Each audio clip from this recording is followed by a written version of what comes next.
Kodėl Jennifer mėgsta knygynus labiau nei bibliotekas?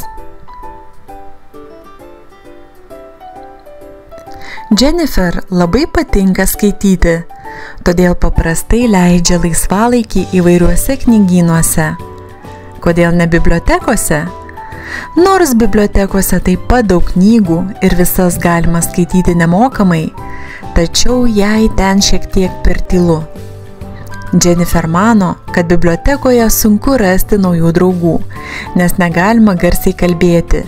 Visi skaitytojai tarpusavyje šnabždasi. O knygyne groja šiuolaikiška muzika, lentynos nukrautos naujausiais bestselleriais, pradedant grožinę literatūrą ir baigiant saviugdos knygomis.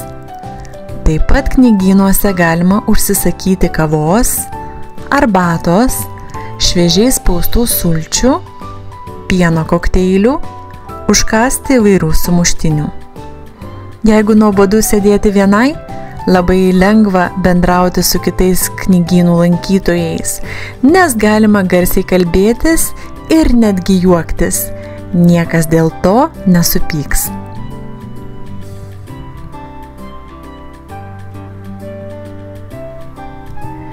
Jennifer labai patinka skaityti, todėl paprastai leidžia laisvalaikį įvairiuose knygynuose.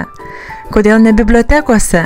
Nors bibliotekose taip pat daug knygų ir visas galima skaityti nemokamai, tačiau jai ten šiek tiek per tylu. Jennifer mano, kad bibliotekoje sunku rasti naujų draugų, nes negalima garsiai kalbėti. Visi skaitytojai tarpusavyje šnabždasi. O knygyne groja šiuolaikiška muzika, lentynos nukrautos naujausiais bestselleriais, pradedant grožinę literatūrą ir baigiant saviugdos knygomis. Taip pat knygynuose galima užsisakyti kavos, arbatos, šviežiai spaustų sulčių, pieno kokteilių, užkąsti įvairių sumuštinių. Jeigu nuobodu sėdėti vienai, labai lengva bendrauti su kitais knygynų lankytojais, nes galima garsiai kalbėtis ir netgi juoktis. Niekas dėl to nesupyks.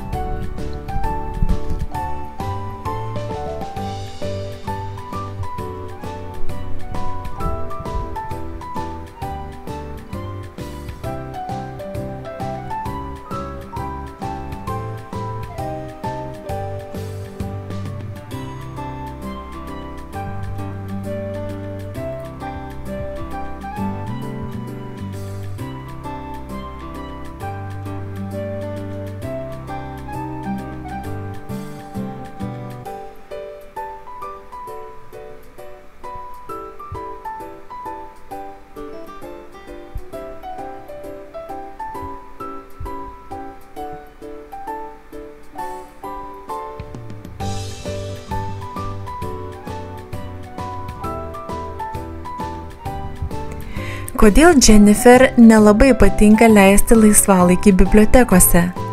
Kodėl jai patinka būti knygynuose? Ko galima užsisakyti knygyne? Ar knygynuose būtina kalbėti tyliai?